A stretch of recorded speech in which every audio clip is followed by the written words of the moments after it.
She pulled away. No, Aaron. You don't know. Because if you did, you wouldn't be so calm. I looked at her. This is what I look like when I'm not calm. She blinked. The anger drained. She took my hand again, small and fierce. Don't let them spin it, she said. Promise me. I won't. I meant it, but in another room, another fight had already begun. One I hadn't seen coming. Cliffhanger. 4. A nurse rushed in. They're ready to take her back. We stood as the bed moved. Lily's eyes were half closed from the sedative. I walked beside her again. Blueberry pancakes, I whispered, because she always laughed when I said it in my fake French chef voice. Extra syrup, extra blueberries, a ridiculous amount of whipped cream. Deal? Her mouth twitched. The ghost of a smile drifted across her face. At the OR doors, Dr. Alvarez met us, eyes steady. We'll take care of her. The doors swung open. The bed slid inside. And then we were left with the weight of our hands and each other and the emptiness of a hallway too clean to hold grief. A uniformed officer stationed himself across from the OR. He nodded at me, a quiet sentinel. Emily leaned into me until our bones had to negotiate space. We stood like that for a measured forever. Then my phone buzzed again. A text, this time, from an unknown number. I opened it and saw a photo of my driveway. The words below it read, "Control your kid or we will." HOA has rules for a reason. Timestamp, 2 weeks ago. Sender, an unlisted number. Attached, a video of Lily riding, panned and zoomed in, a way that made my skin crawl. The wolf inside me lifted its head. I forwarded the text to the chief. Then I saved it twice, 3 times, as if backing it up could build a wall around us. I need to tell you something, I said to Emily, voice low. The hallway swallowed our words. She studied my face as if reading a confession. What? I didn't tell anyone here who I am, I said. At home. She frowned. You're Lily's father. I'm that, I said, but I'm also the assistant commissioner. Her eyes widened. Then she nodded, once, as if the puzzle pieces she'd been trying not to consider clicked into something undeniable. You kept it quiet. I wanted normal, I said. I wanted to keep the badge out of our meals and Saturdays and the way our neighbors looked at us. Tears slipped down, soft and angry. We were never normal to them, she said. We just didn't know their rules. A red light above the OR door blinked. The letters INUSE pulsed like a warning from a lighthouse you can't quite see through fog. Use your power, Emily said. Not for revenge. For truth. For her, I will. Swear it. I swear. The uniform down the hall shifted, looking away to give us the illusion of privacy. I could feel the line being crossed, a quiet crossing without fanfare, the moment I stopped standing on the edge between roles and stepped, fully, into both. Hour 1 of surgery bled into Hour 2. The chief texted, "Warrant drafted. Judge on call will sign. We're seizing the board's server mirror and Mrs. Corman's devices." Clary found a third camera across the street, shows more, sending stills. The still was not graphic, but it was damning. Karen's SUV, grill inches from a row of bicycle wheels. The kids' heads turned, mouths open, the posture of fear was universal, even in grainy frames. Then another message. Board member tried to delete Slack channel. Our tech froze it in time. And another. Need to warn you, the HOA attorney is spinning it as a neighborhood safety initiative gone wrong. Safety initiative. I almost laughed. The wolf did. I typed, preserve. Charge obstructing justice if deletion continues. And Chief, thank you. He replied with only 3 dots, then, anything for Lily. At 2 hours and 19 minutes, Dr. Alvarez emerged. She pulled her mask down and her face gave nothing away. Surgeons are trained to show news like air. Essential. invisible. We stabilized T12 to L2, she said. The fracture was more significant than the initial CT suggested, but the canal remained patent. There was bruising, edema, but no transaction. We cleaned fragments and relieved pressure. Now we wait. What does wait mean? Emily asked, voice hoarse. Swelling needs to subside, Dr. Alvarez said. We'll monitor motor function and sensation when she wakes. We'll start physical therapy early to give the cord every chance to recover. It will be hard, it will be slow, but she's young. That's in her favor. And walking? I asked. She met my eyes. I will not promise what I can't give. I will say, I have seen children in Lily's situation walk again. It requires time, therapy, and, her gaze flicked to both of us, a family that does not give up. We don't, Emily said. We won't. Dr. Alvarez nodded. We'll move her to PICU in 20 minutes. You can see her then. When she left, the hallway filled with noise again, phones, carts, breath, like someone had taken the mute off the world. Emily sagged into the chair and let out a laugh that wasn't a laugh. She's alive, she said, as if she wasn't fully convinced until she heard herself say it. She's alive, I echoed. Alive. It was not the victory we wanted, but it was the ground we would build on. The turning point, the one you feel in your bones before you can name it, came as a quiet decision. I walked to the uniform by the door. Officer, I said, I need to give you my full name and role. He straightened, hand twitching toward his cap. My name is Aaron Daniels, I said. Assistant Commissioner, Metropolitan Police. His mouth opened, closed. The air between us recalibrated. Respect is a currency you try not to spend, but in emergencies, you buy what you must. Sir, he said. I kept it quiet to avoid influencing the scene, I said. That time has passed. I want an evidence hold placed on all HOA communications. I want a protective order preventing contact with my family. And I want a victim's advocate assigned to my wife before she has to walk into any meeting with anyone from that board. Yes, sir. Right away. And officer, I added, I want this handled by the book.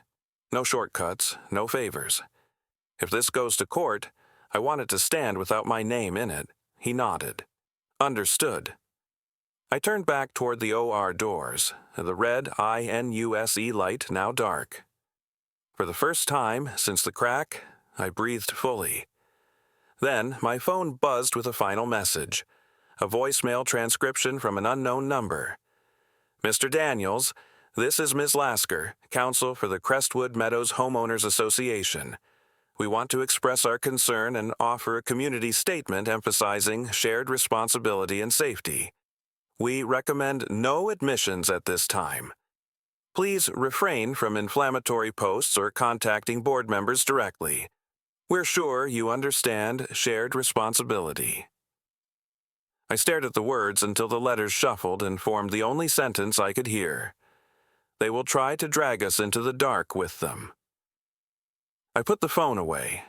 I looked through the small window into the recovery room where a nurse was adjusting Lily's IV. I thought of dandelions in a perfect driveway, of swing set bolts scattered like crumbs, of a yellow violation sticker peeled from a pink bike, of an SUV grill gleaming like a smile without teeth.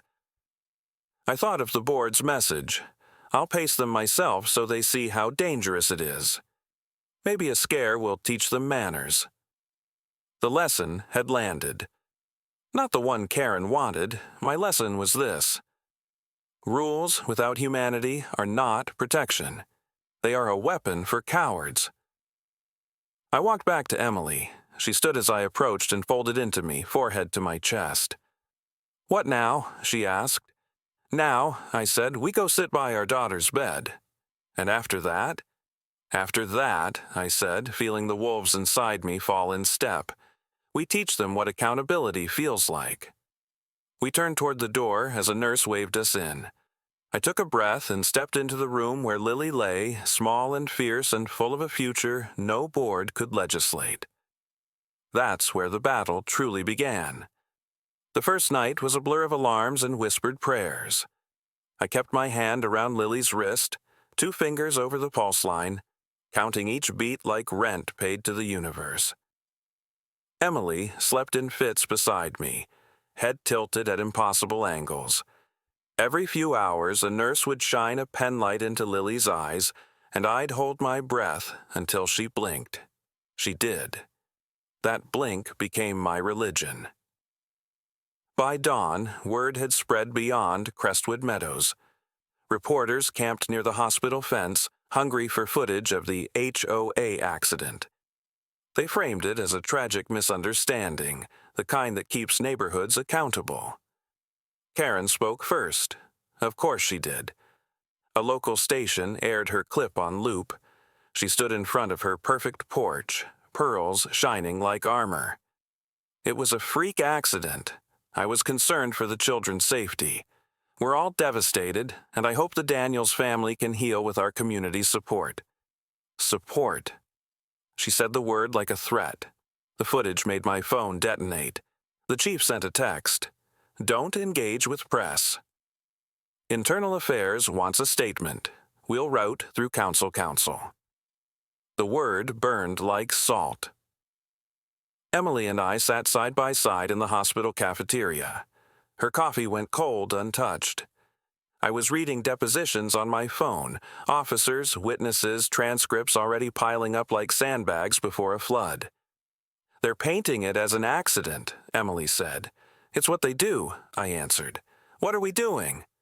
I looked at her. Gathering facts. Carefully, she slammed her cup down, the sound slicing through the hum of the vending machine. Facts? Erin, our daughter's spine is held together with screws. You saw her board chat. You heard her say it was a scare. What more do you need? I need it to hold in court, I said quietly. Not just in my heart. Her eyes filled. You always hide behind procedure. And you think justice lives without it? I shot back, then immediately regretted the edge. Silence fell heavy as lead between us. Then my phone buzzed again. Officer Clary. Sir, search warrant executed. We've got the server and Corman's phone.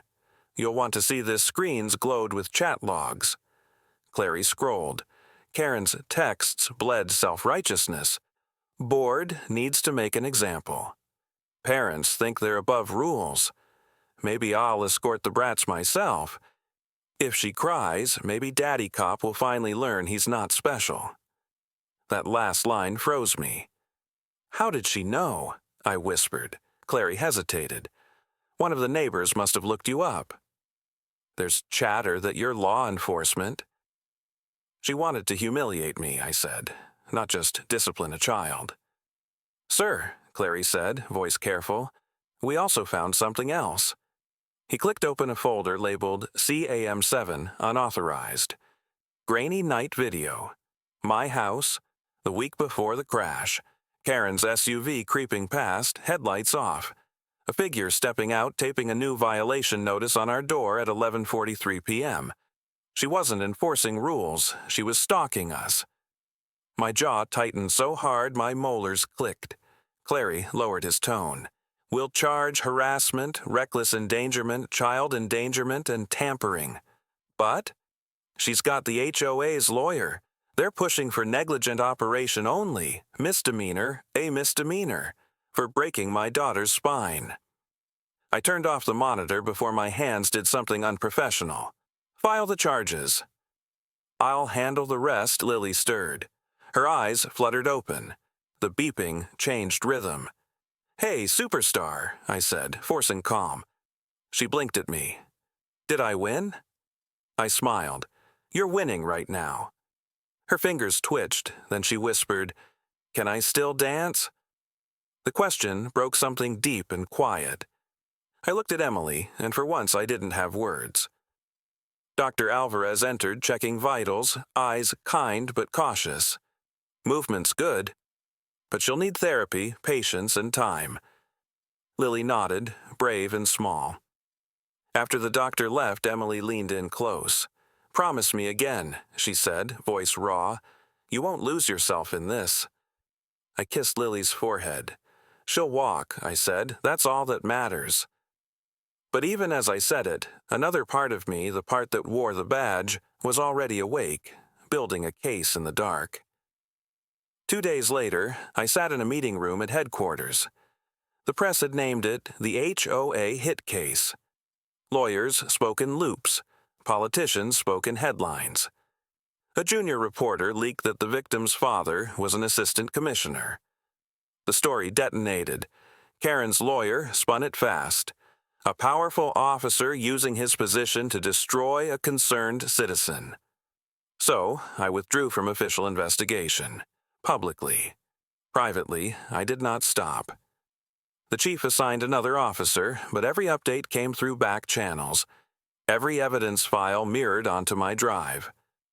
One night, around 3 a.m., I played the crash footage again, frame by frame. Lily's bike glinted. Karen's SUV edged forward. The timestamp ticked. At frame 1193, her brake lights flared. A deliberate pump. Not a panic stop. A demonstration. I exhaled through my teeth. "Got you," I whispered.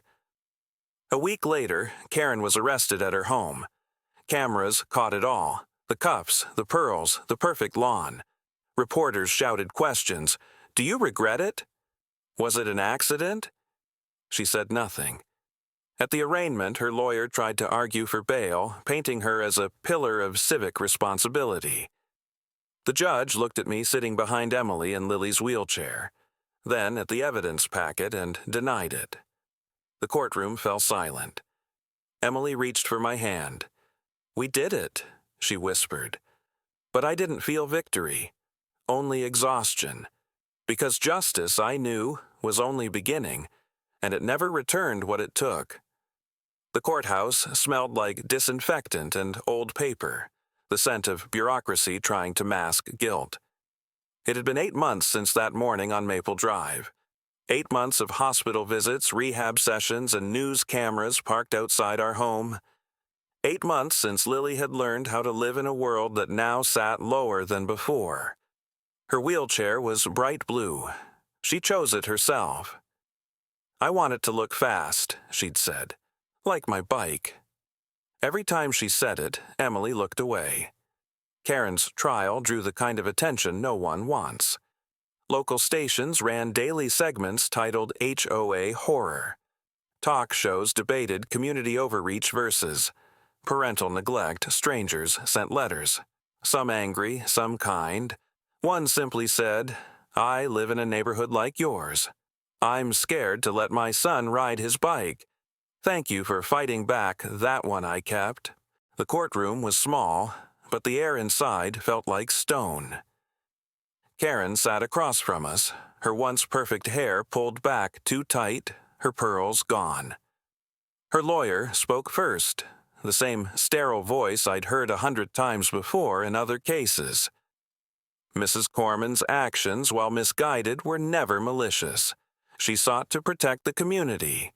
This was an unfortunate accident, exacerbated by misunderstanding and media sensationalism.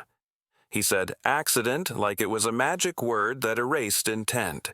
Then came the prosecution. They played the chat logs, the texts, the ring footage. The jury flinched when they saw the SUV shadowing those small bicycles. Then they heard her voice in a voice memo to another board member.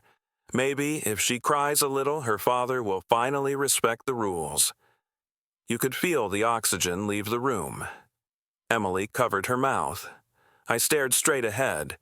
Karen didn't look at us once. When the verdict came, it wasn't dramatic. It was quiet.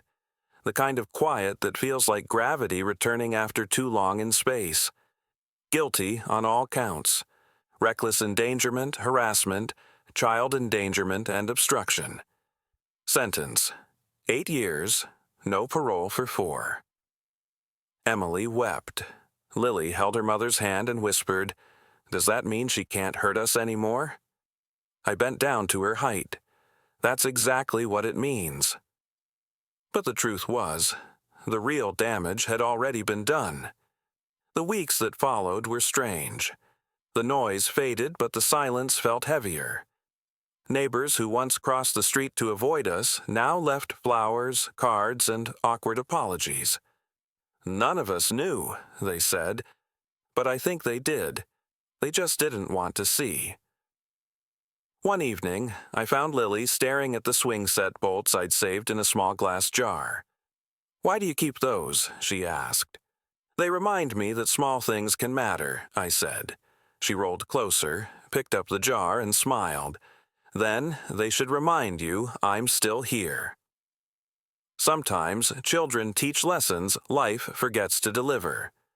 A month after sentencing, the mayor's office invited me to a Community Safety Initiative press conference. I almost declined. Emily said, "Maybe it's time." So I went. They called me to the podium, microphones angled like questions waiting to strike. I looked out at the rows of polished faces, some truly listening, others just waiting to tweet. I took a breath. "We talk about laws," I said. "We talk about order and community. But order without empathy isn't safety. It's control. My daughter didn't get hurt because rules failed. She got hurt because humanity did cameras clicked." I continued. The HOA system was meant to build communities, not empires. We've created a world where people hide cruelty behind clauses, where control feels like a contribution. That ends now. The room went still. We're introducing the Lily Act to hold associations and private boards accountable for harassment, overreach, and abuse of authority. No one should fear the people who claim to protect their neighborhood. The crowd erupted, but my voice stayed calm, because this wasn't victory. It was prevention. Back home, I found Lily in the driveway, spinning her wheels in small circles. The evening sun hit her hair, making her look like she'd been carved from light itself. "Guess what?" she said. "Therapy says I might stand soon." My throat tightened. "That's amazing, sweetheart." She grinned. "And when I do, I'm going to ride again." "Maybe we wait a little," I said. She shook her head. "No, Daddy. We don't wait anymore." That night, after she slept, Emily and I sat on the porch. The same porch where we once found violation notices taped like threats. The street was quiet, peaceful. For once, it belonged to us. Emily leaned against me. "You changed the law," she whispered. I shook my head. She did. "Still," she said, "you didn't let the darkness win." Maybe, but I knew the truth. The darkness never really leaves. It just learns your name. I looked down the road, past the lamppost where Lily fell, and thought about how easily ordinary life can tilt into tragedy, how control can rot into cruelty, how silence feeds injustice. I thought about Karen, a woman who mistook authority for purpose, and about Lily, a child who turned pain into power. If you asked me now what justice means, I'd tell you this. Justice isn't punishment, it's prevention. It's teaching the next person in power that rules without compassion are just weapons waiting for victims. And if you walk by Crestwood Meadows today, you'll see a small sign under the new neighborhood charter, dedicated to Lily Daniels, who taught us that safety begins with kindness. I visit it sometimes. Stand there in silence. Watch her roll down the same street where she once fell, laughing, alive, unstoppable. And I whisper to the wind the words I couldn't say that day. You didn't break her. You built her stronger. It's been 2 years since the trial. 2 years since that morning on Maple Drive when my world cracked open, soft, not loud, and everything I believed about control, law, and safety changed forever. Lily can walk now. Not far, not fast, but she walks. Every step looks like a victory disguised as struggle, deliberate, shaky, defiant. Each one sounds like her telling the world, "You tried. I'm still here." Her physical therapist once said, "Children recover because they don't know they shouldn't." I think about that a lot. Adults spend so much time measuring limits that we forget how to defy them. The Lilly Act passed last summer. It mandates transparency in HOA disciplinary actions, restricts unilateral fines, and criminalizes harassment under the guise of community enforcement. It also requires annual audits by local municipalities, real oversight, not just signatures on bylaws. I didn't push it alone. Survivors came forward, people fined for growing sunflowers too tall, for parking the wrong car, for having the wrong skin color in the right neighborhood. One man broke down in front of me saying, "They used to send notes to my wife calling her property value poison." We built a coalition, not out of anger, but out of shared exhaustion, out of the collective realization that decency shouldn't need permission. Sometimes I still get letters. Some are from officers who say the story changed how they enforce rules. Some are from kids who say Lilly makes them brave. One came from a woman in another state. I was the HOA president once. I didn't realize how power changes people until I saw what it did to me. Your story made me resign. I want to do better. That one I kept too. Every Sunday now we go to the park near County General. Lily rides her modified trike, hand pedals low frame bright yellow. She calls it Freedom 2. Sometimes people stare. She doesn't mind. She says, "They're just jealous they can't ride sitting down." Her laughter has weight now, the kind that grounds you, not the kind that escapes you. Emily brings a thermos of coffee. I bring silence, not the heavy kind anymore, the good kind, the kind that lets you breathe. Last month, the city unveiled a small mural on the side of the courthouse, a child's pink bike surrounded by painted dandelions. Underneath it, in small gold letters, "Justice is not loud." It's steady. Lily ran her hand across it and said, "That's me, huh?" I nodded. "That's you." She smiled. "Then we're even, Daddy." You saved me. I changed the law. People still ask how I forgave Karen. I didn't. Not in the way people expect. Forgiveness isn't about releasing the guilty. It's about freeing yourself from their gravity. She sits in a minimum security facility now, teaching classes on ethics and community leadership. Irony is its own sentence. Once, I got a letter from her. Typed. Formal. "Mr. Daniels, I am deeply sorry for my role in what happened. I understand if you cannot forgive me.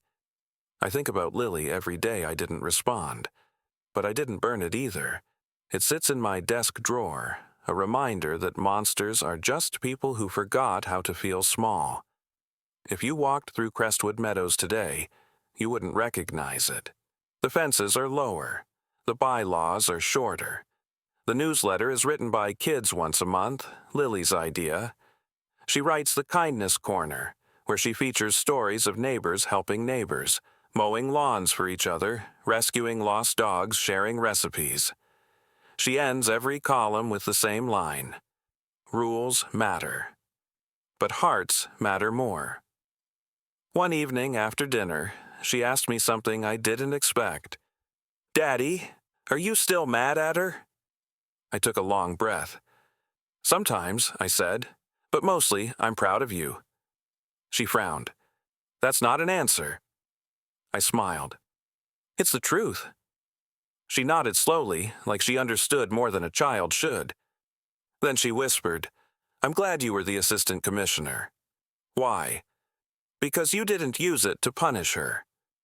You used it to fix things." I looked at her, at the scars on her knees, the braces on her ankles, the unstoppable light in her eyes, and realized she'd learned what most adults never do: that justice without mercy is just another form of cruelty. Sometimes I still walk to the end of Maple Drive at night. The lamp post hums softly. The asphalt is smooth again, freshly paved. I stand there with my hands in my pockets, watching the glow spill across the road like a quiet apology. And I think about all the people who live in perfect neighborhoods hiding imperfect hearts. About how easy it is to mistake order for goodness, about how rules without compassion are just the bars of another cage. Then I hear her voice in my head, small, fearless, certain. We don't wait anymore. That line has become my compass. It's how I live, how I lead, how I serve. If you take anything from this story, let it be this. You can build fences, draft bylaws, enforce codes, but if you forget to care, you've already broken the law that matters most. I used to believe justice was about power. Now I know it's about presence, about being there when others turn away, about standing up, even when you're shaking. Because the day my daughter fell, I thought I lost everything. But what I really lost was the illusion that rules keep us safe. People do. Decency does. And if you're listening, if you've ever been silenced by someone hiding behind authority, remember this. Your story doesn't end where they hurt you. It begins where you decide to heal louder. My name is Aaron Daniels. I'm a father, a husband, and, yes, the assistant commissioner. But before any of that, I'm just a man who learned that justice isn't about titles. It's about what you do when the world goes quiet and a child's voice calls out from the dark, "Daddy, are you there?" I'll always be there. For her. For every voice still waiting to be heard.